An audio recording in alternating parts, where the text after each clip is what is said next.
Efficient action. Use your thought as directed in previous chapters, and begin to do what you can do where you are, and you must do all that you can do where you are. You can advance only by being larger than your present place, and no man is larger than his present place who leaves undone any of the work pertaining to that place. The world is advanced only by those who more than fill their present places. If no man quite filled his present place, you can see that there must be a going backward in everything.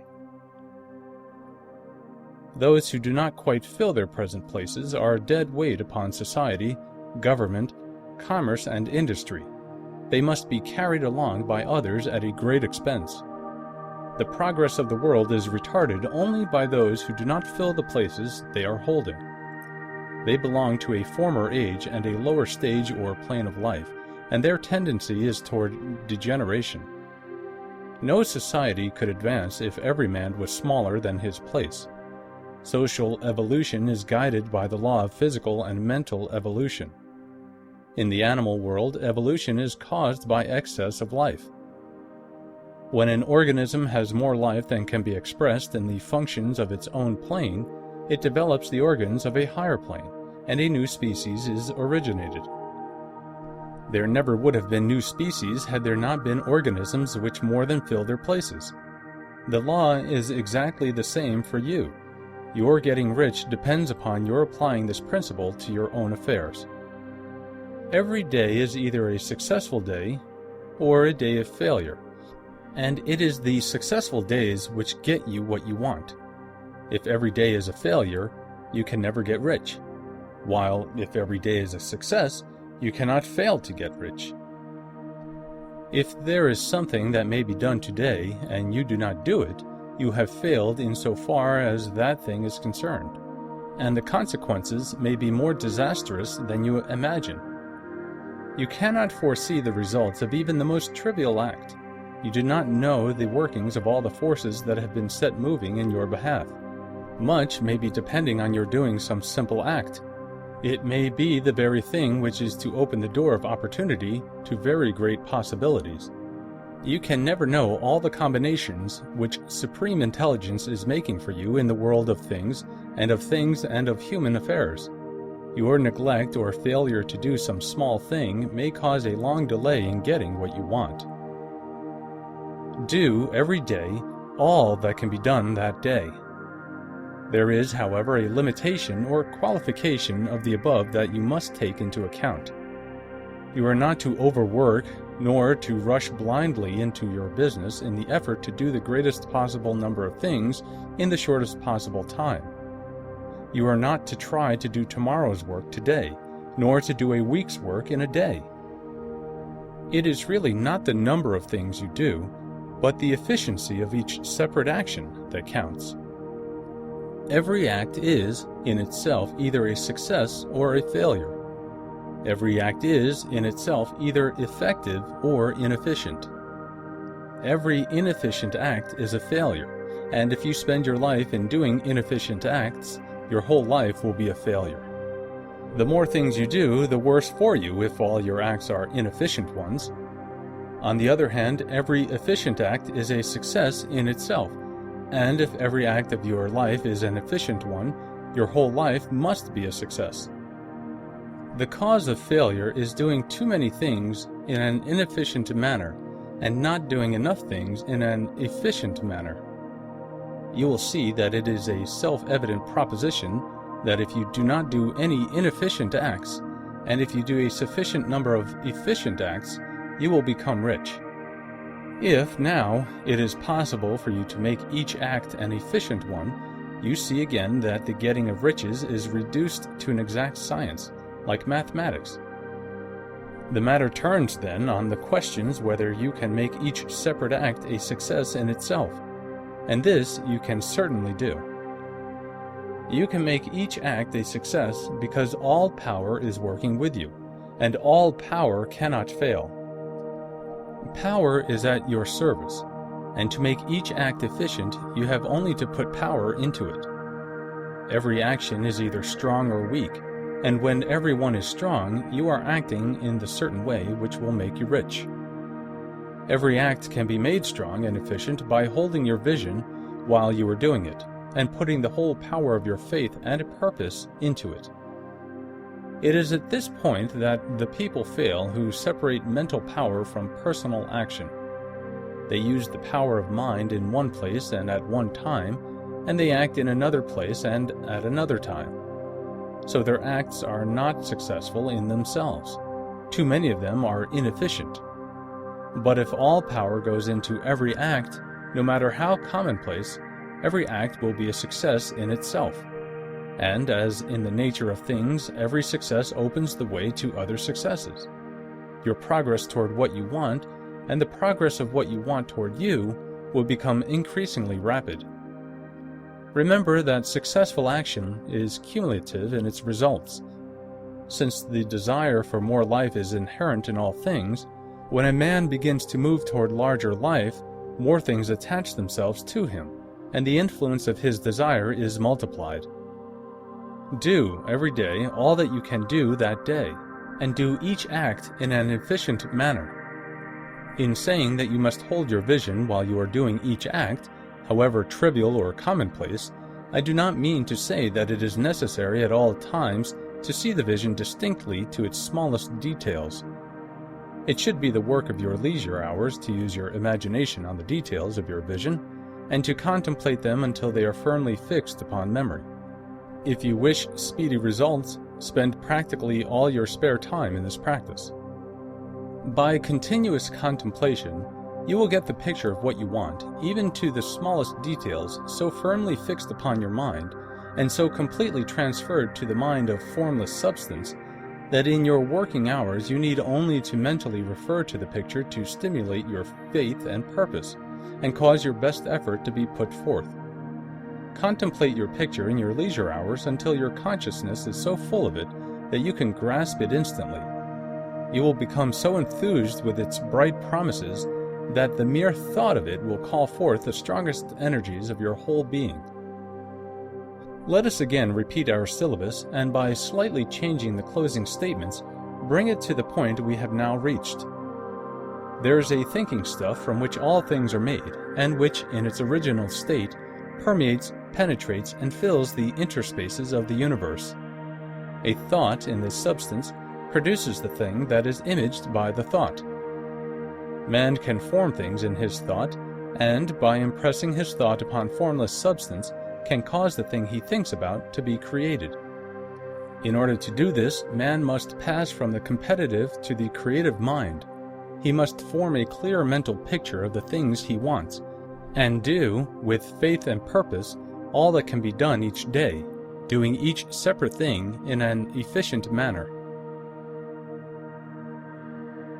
Success in any particular business depends, for one thing, upon your possessing in a well-developed state the faculties required in that business. Without good musical faculty, no one can succeed as a teacher of music. Without well-developed mechanical faculties, no one can achieve great success in any of the mechanical trades. Without tact and the commercial faculties, no one can succeed in mercantile pursuits. But to possess in a well-developed state the faculties required in your particular vocation does not ensure getting rich. There are musicians who have remarkable talent and who yet remain poor. There are blacksmiths, carpenters, and so on who have excellent mechanical ability, but who do not get rich. And there are merchants with good faculties for dealing with men who nevertheless fail. The different faculties are tools.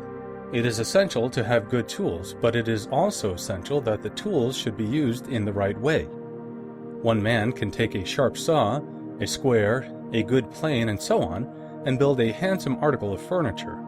Another man can take the same tools and set to work to duplicate the article, but his production will be a botch.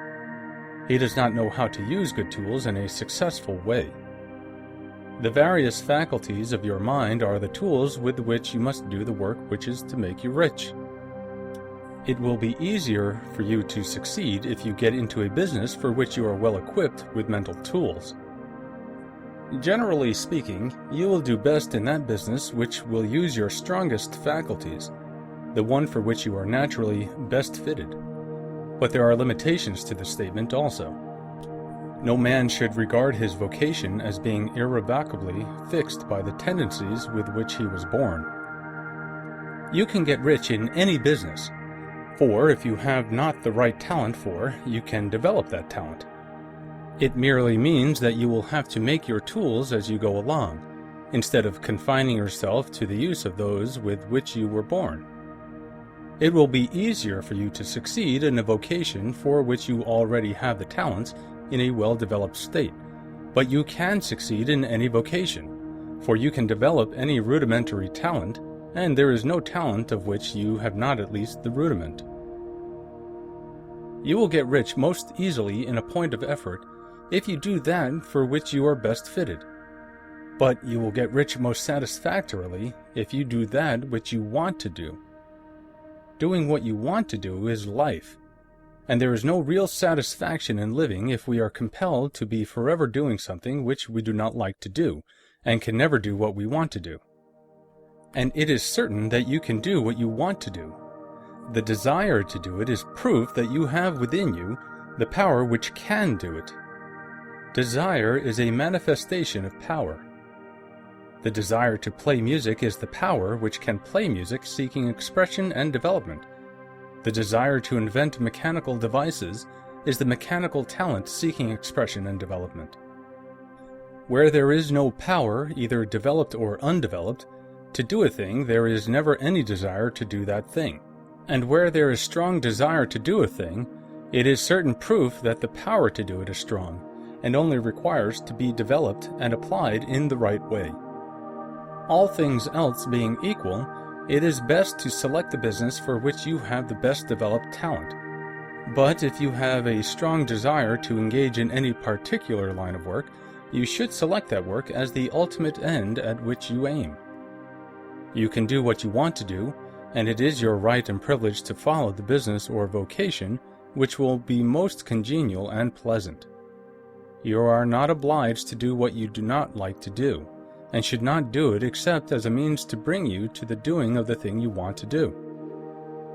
If there are past mistakes whose consequences have placed you in an undesirable business or environment, you may be obliged for some time to do what you do not like to do.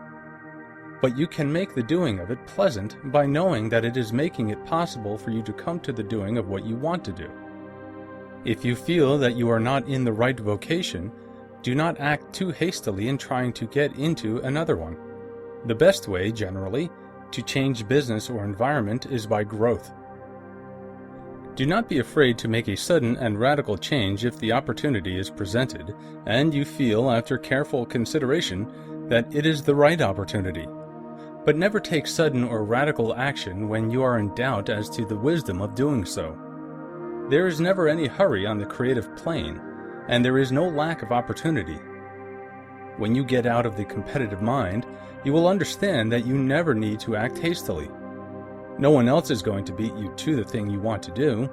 There is enough for all. If one space is taken, another and a better one will be open for you a little farther on. There is plenty of time. When you are in doubt, wait. Fall back on the contemplation of your vision and increase your faith and purpose, and by all means, in times of doubt and indecision, cultivate gratitude. A day or two spent in contemplating the vision of what you want, and in earnest thanksgiving that you are getting it, will bring your mind into such close relationship with the Supreme that you will make no mistake when you do act. There is a mind which knows all there is to know, and you can come into close unity with this mind by faith and the purpose to advance in life, if you have deep gratitude. Mistakes come from acting hastily, or from acting in fear or doubt, or in forgetfulness of the right motive, which is more life to all and less to none. As you go on in the certain way, opportunities will come to you in increasing number, and you will need to be very steady in your faith and purpose, and to keep in close touch with the All-Mind by reverent gratitude.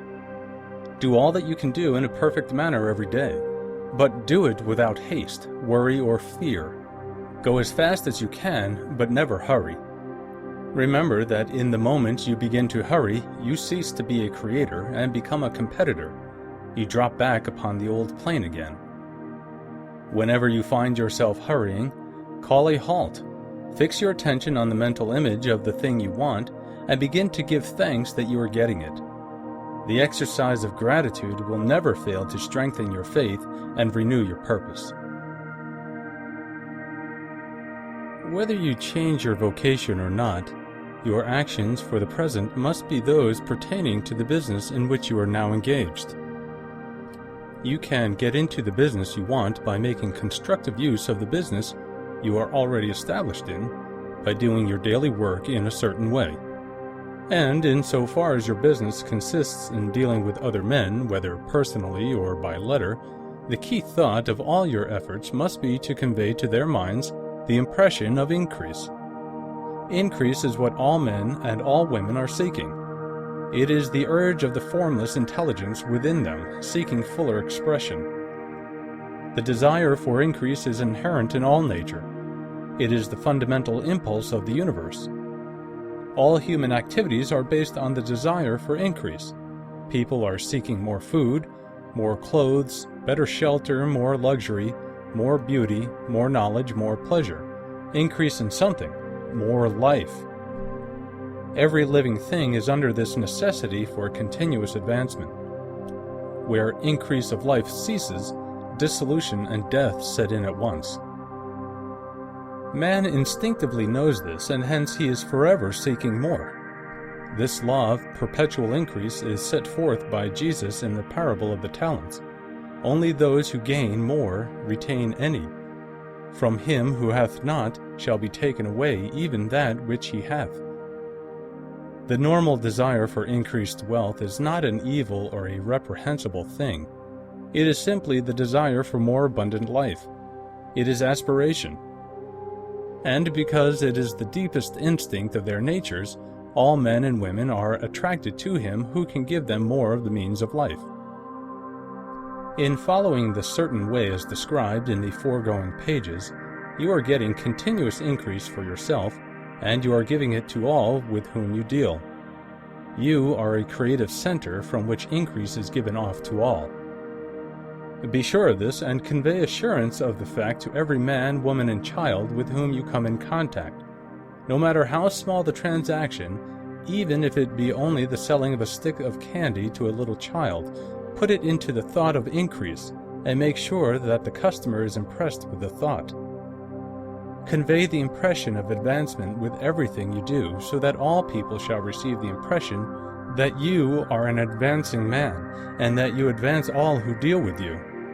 Even to the people whom you meet in a social way, without any thought of business, and to whom you do not try to sell anything, give the thought of increase.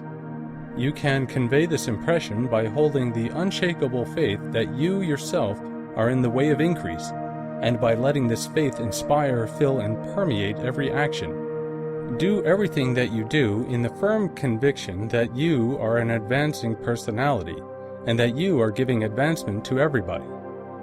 Feel that you are getting rich, and that in so doing you are making others rich, and conferring benefits on all. Do not boast or brag of your success, or talk about it unnecessarily. True faith is never boastful. Wherever you find a boastful person, you find one who is secretly doubtful and afraid. Simply feel the faith and let it work out in every transaction. Let every act and tone and look express the quiet assurance that you are getting rich, that you are already rich. Words will not be necessary to communicate this feeling to others. They will feel the sense of increase when in your presence, and will be attracted to you again. You must so impress others that they will feel that in associating with you, they will get increase for themselves. See that you give them a use value greater than the cash value you are taking from them. Take an honest pride in doing this, and let everybody know it, and you will have no lack of customers. People will go where they are given increase, and the Supreme, which desires increase in all, and which knows all, will move toward you men and women who have never heard of you. Your business will increase rapidly, and you will be surprised at the unexpected benefits which will come to you. You will be able from day to day to make larger combinations, secure greater advantages, and to go on into a more congenial vocation if you desire to do so. But doing all this, you must never lose sight of your vision of what you want, or your faith and purpose to get what you want. Let me here give you another word of caution in regard to motives. Beware of the insidious temptation to seek for power over other men.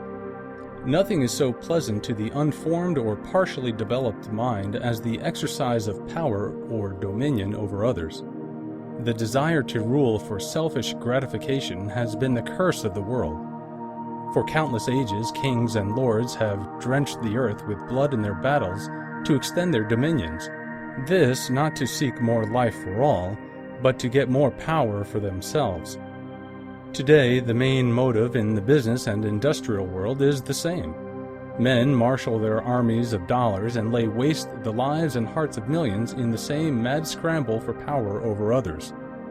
Commercial kings, like political kings, are inspired by the lust for power. Jesus saw in this desire for mastery the moving impulse of that evil world he sought to overthrow. Read the 23rd chapter of Matthew and see how he pictures the lust of the Pharisees to be called the master, to sit in the high places, to domineer over others, and to lay burdens on the backs of the less fortunate. And note how he compares this lust for dominion with the brotherly seeking for the common good to which he calls his disciples. Look out for the temptation to seek for authority, to become a master, to be considered as one who is above the common herd, to impress others by lavish display, and so on. The mind that seeks for mastery over others is the competitive mind, and the competitive mind is not the creative one. In order to master your environment and your destiny, it is not at all necessary that you should rule over your fellow men, and indeed, when you fall into the world's struggle for the high places, you begin to be conquered by fate and environment, and your getting rich becomes a matter of chance and speculation. Beware of the competitive mind. No better statement of the principle of creative action can be formulated than the favorite declaration of the late Golden Rule Jones of Toledo. What I want for myself, I want for everybody. What I have said in the last chapter applies as well to the professional man and the wage earner as to the man who is engaged in mercantile business. No matter whether you are a physician, a teacher, or a clergyman, if you can give increase of life to others and make them sensible of the fact, they will be attracted to you and you will get rich. The physician who holds the vision of himself as a great and successful healer and who works toward the complete realization of that vision with faith and purpose, as described in former chapters, will come into such close touch with the source of life that he will be phenomenally successful. Patients will come to him in throngs. No one has a greater opportunity to carry into effect the teaching of this book than the practitioner of medicine. It does not matter to which of the various schools he may belong, for the principle of healing is common to all of them, and may be reached by all alike. The advancing man in medicine, who holds to a clear mental image of himself as successful, and who obeys the laws of faith, purpose, and gratitude, will cure every curable case he undertakes, no matter what remedies he may use. In the field of religion, the world cries out for the clergyman who can teach his hearers the true science of abundant life. He who masters the details of the science of getting rich, together with the allied sciences of being well, of being great, and of winning love, and who teaches these details from the pulpit, will never lack for a congregation. This is the gospel that the world needs. It will give increase of life, and men will hear it gladly, and will give liberal support to the man who brings it to them. What is now needed is a demonstration of the science of life from the pulpit. We want preachers who can not only tell us how, but who in their own persons will show us how.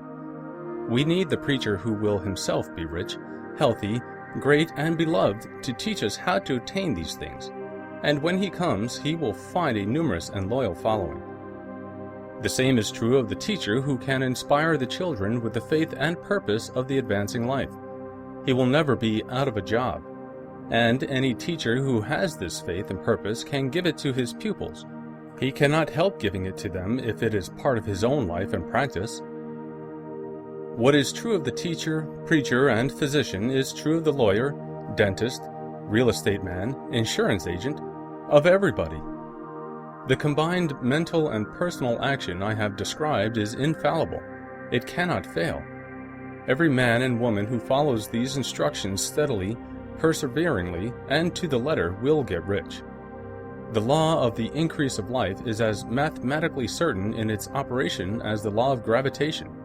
Getting rich is an exact science. The wage earner will find this as true of his case as any of the others mentioned. Do not feel you have no chance to get rich because you are working where there is no visible opportunity for advancement, where wages are small and the cost of living high. Form your clear mental vision of what you want and begin to act with faith and purpose. Do all the work you can do every day and do each piece of work in a perfectly successful manner. Put the power of success and the purpose to get rich into everything that you do.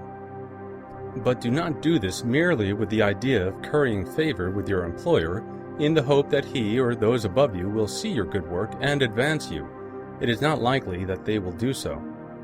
The man who is merely a good workman, filling his place to the very best of his ability, and satisfied with that, is valuable to his employer, and it is not to the employer's interest to promote him. He is worth more where he is. To secure advancement, something more is necessary than to be too large for your place. The man who is certain to advance is the one who is too big for his place, and who has a clear concept of what he wants to be, who knows that he can become what he wants to be, and who is determined to be what he wants to be. Do not try to more than fill your present place with a view of pleasing your employer. Do it with the idea of advancing yourself. Hold the faith and purpose of increase during work hours, after work hours, and before work hours. Hold it in such a way that every person who comes in contact with you, whether foreman, fellow workman, or social acquaintance, will feel the power of purpose radiating from you, so that everyone will get the sense of advancement and increase from you. Men will be attracted to you, and if there is no possibility for advancement in your present job, you will very soon see an opportunity to take another job. There is a power which never fails to present opportunity to the advancing man who is moving in obedience to law. God cannot help helping you if you act in a certain way. He must do so in order to help himself. There is nothing in your circumstances or in the industrial situation that can keep you down. If you cannot get rich working for the Steel Trust, you can get rich on a 10-acre farm. And if you begin to move in a certain way, you will certainly escape from the clutches of the Steel Trust and get onto the farm or wherever else you wish to be. If a few thousands of its employees would enter upon the certain way, the Steel Trust would soon be in a bad plight. It would have to give its working men more opportunity or go out of business. Nobody has to work for a trust. The trusts can keep men in so-called hopeless conditions only so long as there are men who are too ignorant to know of the science of getting rich, or too intellectually slothful to practice it. Begin this way of thinking and acting, and your faith and purpose will make you quick to see any opportunity to better your condition. Such opportunities will speedily come, for the Supreme, working in all and working for you, will bring them before you. Do not wait for an opportunity to be all that you want to be. When an opportunity to be more than you are now is presented and you feel impelled toward it, take it. It will be the first step toward a greater opportunity. There is no such thing possible in the universe as a lack of opportunities for the man who is living the advancing life. It is inherent in the constitution of the cosmos that all things shall be for him and work together for his good, and he must certainly get rich if he acts and thinks in a certain way. So let wage-earning men and women study this book with great care and enter with confidence upon the course of action it prescribes. It will not fail. Many people will scoff at the idea that there is an exact science of getting rich, holding the impression that the supply of wealth is limited. They will insist that social and governmental institutions must be changed before even any considerable number of people can acquire a competence. But this is not true. It is true that existing governments keep the masses in poverty, But this is because the masses do not think and act in the certain way. If the masses begin to move forward as suggested in this book, neither government nor industrial systems can check them. All systems must be modified to accommodate the forward movement. If the people have the advancing mind, have the faith that they can become rich, and move forward with the fixed purpose to become rich, nothing can possibly keep them in poverty. Individuals may enter upon the certain way at any time and under any government, and make themselves rich. And when any considerable number of individuals do so under any government, they will cause the system to be so modified as to open the way for others. The more men who get rich on the competitive plane, the worse for others. The more who get rich on the creative plane, the better for others. The economic salvation of the masses can only be accomplished by getting a large number of people to practice the scientific method set down in this book and become rich. These will show others the way and inspire them with a desire for real life, with the faith that it can be attained, and with the purpose to attain it. For the present, however, it is enough to know that neither the government under which you live nor the capitalistic or competitive system of industry can keep you from getting rich. When you enter upon the creative plane of thought, you will rise above all these things and become a citizen of another kingdom. But remember that your thought must be held upon the creative plane. You are never for an instant to be betrayed into regarding the supply as limited, or into acting on the moral level of competition. Whenever you do fall into odd ways of thought, correct yourself instantly, for when you are in the competitive mind, you have lost the cooperation of the mind of the whole. Do not spend any time in planning as to how you will meet possible emergencies in the future, except as the necessary policies may affect your actions today. You are concerned with doing today's work in a perfectly successful manner, and not with emergencies which may arise tomorrow. You can attend to them as they come. Do not concern yourself with questions as to how you shall surmount obstacles which may loom upon your business horizon, unless you can see plainly that your course must be altered today in order to avoid them. No matter how tremendous an obstruction may appear at a distance, you will find that if you go on in the certain way, it will disappear as you approach it, or that a way over, through, or around it will appear. No possible combination of circumstances can defeat a man or woman who is proceeding to get rich along strictly scientific lines. No man or woman who obeys the law can fail to get rich, any more than one can multiply 2 by 2 and fail to get 4. Give no anxious thought to possible disasters, obstacles, panics, or unfavorable combinations of circumstances. It is time enough to meet such things when they present themselves before you in the immediate present, and you will find that every difficulty carries with it the wherewithal for its overcoming. Guard your speech. Never speak of yourself, your affairs, or of anything else in a discouraged or discouraging way. Never admit the possibility of failure, or speak in a way that infers failure as a possibility. Never speak of the times as being hard, or of business conditions as being doubtful. Times may be hard and business doubtful for those who are on the competitive plane, but they can never be so for you. You can create what you want, and you are above fear. When others are having hard times and poor business, you will find your greatest opportunities. Train yourself to think of and to look upon the world as a something which is becoming, which is growing, and to regard seeming evil as being only that which is undeveloped. Always speak in terms of advancement. To do otherwise is to deny your faith, and to deny your faith is to lose it. Never allow yourself to feel disappointed. You may expect to have a certain thing at a certain time, and not get it at that time, and this will appear to you like failure. But if you hold to your faith, you will find that the failure is only apparent.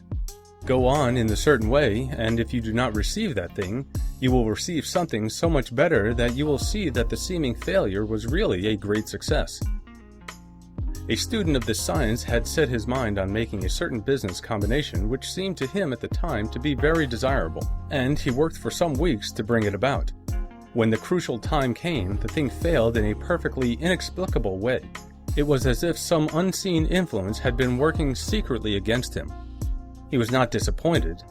On the contrary, he thanked God that his desire had been overruled and went steadily on with a grateful mind.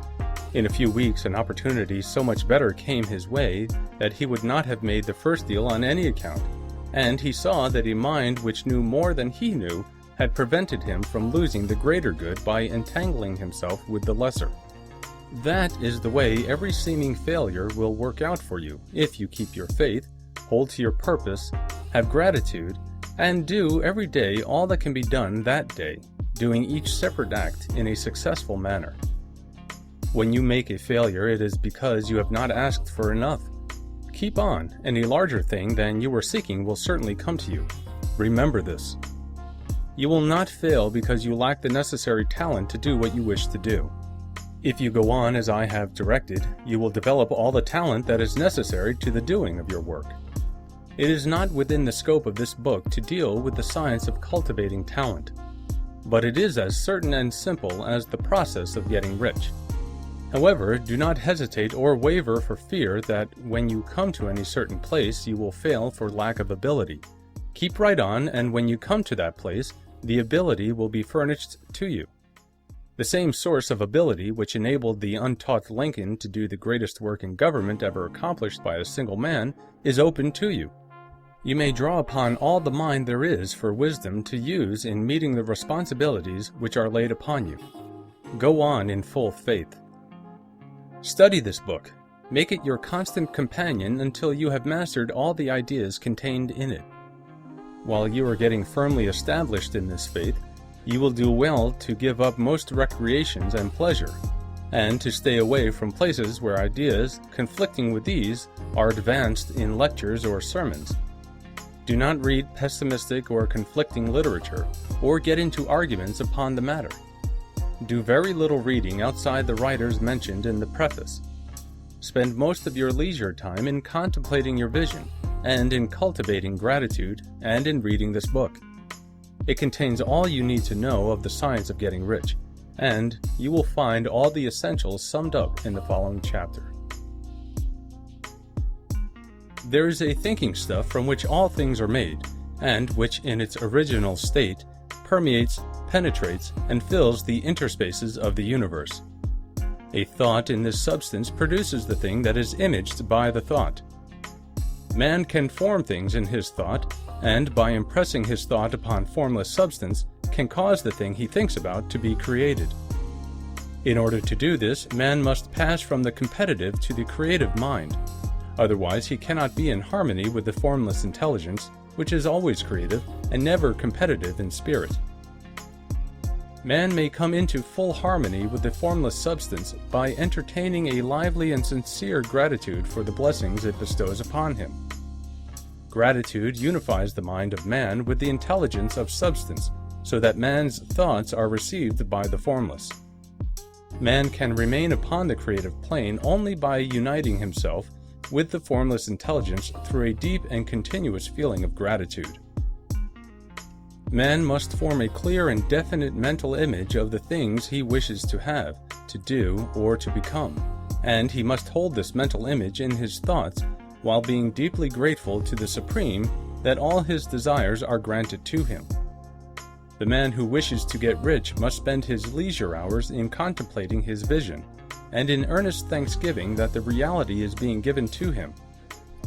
Too much stress cannot be laid on the importance of frequent contemplation of the mental image, coupled with unwavering faith and devout gratitude. This is the process by which the impression is given to the formless, and the creative forces set in motion. The creative energy works through the established channels of natural growth, and of the industrial and social order. All that is included in his mental image will surely be brought to the man who follows the instructions given above, and whose faith does not waver. What he wants will come to him through the ways of established trade and commerce. In order to receive his own when it shall come to him, man must be active, and this activity can only consist in more than filling his present place. He must keep in mind the purpose to get rich through the realization of his mental image. And he must do every day all that can be done that day, taking care to do each act in a successful manner. He must give to every man a use value in excess of the cash value he receives, so that each transaction makes for more life. And he must so hold the advancing thought that the impression of increase will be communicated to all with whom he comes in contact. The men and women who practice the foregoing instructions will certainly get rich, and the riches they receive will be in exact proportion to the definiteness of their vision, the fixity of their purpose, and the steadiness of their faith, and the depth of their gratitude. The end.